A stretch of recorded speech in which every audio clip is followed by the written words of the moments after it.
Everybody doing? Hello. Yep, and Yeti back with another review. Let's check it out. This is the Ecoute Th1s. These are pretty much $900, and since the newer generation is coming up, the Th2, I would actually like to lay out my experience with these headphones, and maybe hopefully the next generation will actually, solve some of these issues. Other than that, let's talk about them. What's so interesting about these headphones is the fact that they have a dual mono amplification and a built-in vacuum to preamp stage. These guys pretty much have a kind of technology that was quite prominent back, I guess, like the 70s, or I think even the 50s. It's some kind of a technology that was used primarily in radios. So back then, when radios were in its infancy, they used this type of technology. But somehow Ecoute was able to pretty much shove a lot of this technology into a headphone form. So whatever that kind of technology was popular back then, that sound is now pretty much present here. So in my way, I'm just going to try to pretty much explain and convey my experience with this type of sound and this design. Other than that, I just want to talk more about the specs. This also has a built-in DAC. So one of the more interesting things about these headphones is also the fact that you can pretty much, like the AirPod Max, plug it in with a USB-C cable. So in that way, you can pretty much have that lossless experience.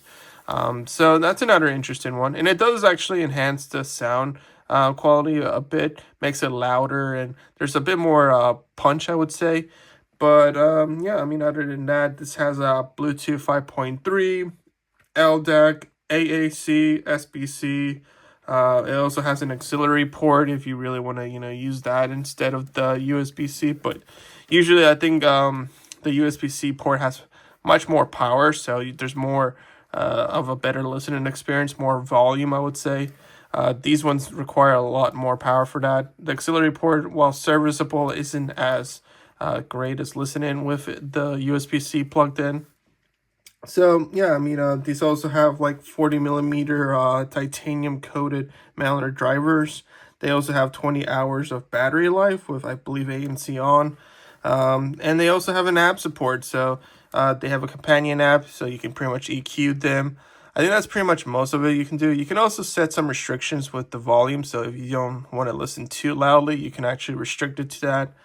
Other than that, yeah, let's talk about a little bit more about just the build quality. I think this is another issue I was gonna say, but like, I mean, the build quality itself is great. I love the metal cups. I love how there's buttons, physical buttons instead of touch sensitive buttons. That's a plus. They work pretty well, and they actually do. They're pretty simple to use. They're not too difficult like other headphones are. But other than that, I mean, I really do enjoy just the fact that there's a convenience into just using physical buttons instead of touch sensitive controls. So, I mean, if you have gloves, these guys would do fine. I didn't seem to find the PI reading, so I'll have to do more research on that. But yeah, it wasn't really talked about. Other than that, I mean, also the hinges are quite strong too. I really like that as well. They're not foldable, so the case is huge. So if there's like if you're limited in space and storage in your boot bag or other carrying cases, these are difficult to pretty much store and pretty much travel with. So you have to make a lot of room for it. Unlike the Sony or the Bose, which has a more compact case, these ones are huge in comparison since they're not foldable.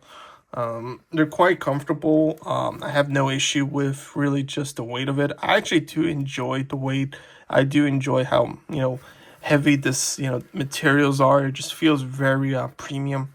Now, one of the biggest issues I have really, and I'm not sure if this is some kind of by design, but it is the built-in vacuum. I'm not sure if something with just hidden or it clashes too much inside or something internally doesn't make it easier. But when I hit something or I move a bit too much, it creates a ringing noise. And that ringing noise is what really like makes me kind of discourages me from actually grabbing these things. The sound quality is pretty good, but that ringing noise, oh my god, it's too much. I'm not sure it's something inside or I'm not sure what's the components or how it works, but if I hit something, it makes a ringing noise, and it makes my teeth grind a bit. It does irritate me over time, and it's something that I really don't like. It feels like I'm walking on eggshells when I'm moving around, so I tend to just keep still as much as possible because I don't want to bump onto something and create that ringing noise. It's very nerve wracking. But yeah, that's a big complaint on my end. I hope the TH2s can pretty much solve that issue. I hope they pretty much flush out that issue. But we'll have to you have to see about that. Um, Now the sound quality. This is where I think the issue is going to come down to more of the price to value ratio. The sound quality is smooth and soft, but it's not impressive, or it's not $900 impressive as much as I would like to, say it's good. Especially when you plug in with the USB-C, it could really enhance that sound quality. But I mean, by itself, by just exclusively by Bluetooth, the sound, in my opinion, is not that impressive. I really don't enjoy listening to them as much as, like, let's say with the Bose. I feel like the Bose are much more of a funner and I would say a more dynamic type of listening. I guess because I personally am I have a consumer preference. I'm not an audiophile. I don't, appreciate the detail or, the subtle, hidden, physicalities of sounds. I really can't, say I'm an audiophile. I can't, say that I can differentiate, what's good and what doesn't sound good. I just, if I like it, that's how it is. Yeah, it's just, I don't know. I guess just the sound isn't, I guess the sound is too flat for my liking. You can EQ it in the app, but from what I can tell, you can only EQ so much of it until you realize you don't really have that preference for. I just think that this sound signature is more of a type of a more focused type of listener. So I guess more classical listeners will enjoy this more. As I said, this technology has been around for a long time, especially for those who have listened through music in those types of old school type of radios. So maybe older ears might appreciate more of this sound signature. But for me personally, I'm not really impressed by it. I would prefer to listen to to the AirPod Max or the Bose over these, especially since these are $900. So it's a very niche type of listening experience, I would say. Yeah, and that also comes down to also the app. I think the app itself is very glitchy. It doesn't work as great as I thought it would be. It does make a kind of electrified type of sounds because it's just trying to constantly connect with the headphones as much as possible, and it glitches out a lot of times. So for something that's like $900, you would expect everything to be perfect. Not really. I think that $900 is really going down to that technology, that unique niche technology that's pretty much pushed into this, form factor just of a headphones instead of something like a huge radio like from the 50s or 70s. So this vacuum tube is, I guess, in some ways, a niche thing that I think only people can appreciate that have, grow up listening to this type of sound signature or this type of sound through this channel. Um, but yeah, I mean these headphones are really just specialized, and a lot of the other features are more drawn back. The ANC is strong. It's not strong. It's kind of like mid tier. It works. It's serviceable. Just not as strong as the Bose or the AirPod Max. Especially even the sound quality. I mean, not the sound quality. The transparency mode is serviceable. It's just not that impressive. So at the end of the day, these headphones have a lot of drawbacks, especially since their cost like $900. And if the sound signature you don't really like or can't really get into it or vibe with it, it's not really worth it. There's other headphones there, obviously catered more to a consumer liking. These are not something that anybody can just pick up and really appreciate.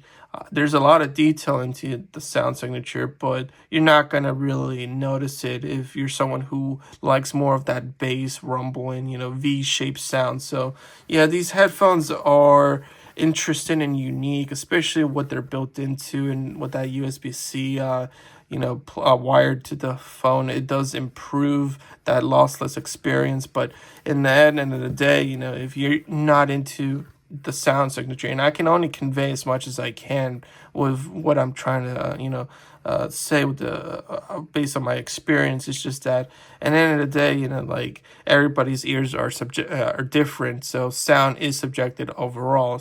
So when you pick up one of these headphones, they're not gonna be I'm not gonna say they're gonna blow your mind, but there is gonna be some level of low expectations, I would say.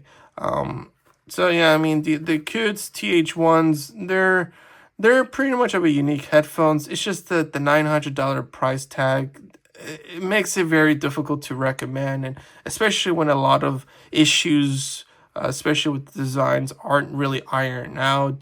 That ringing noise, the app not really properly refined and glitches out at times. The ANC and transparency mode are mediocre at best.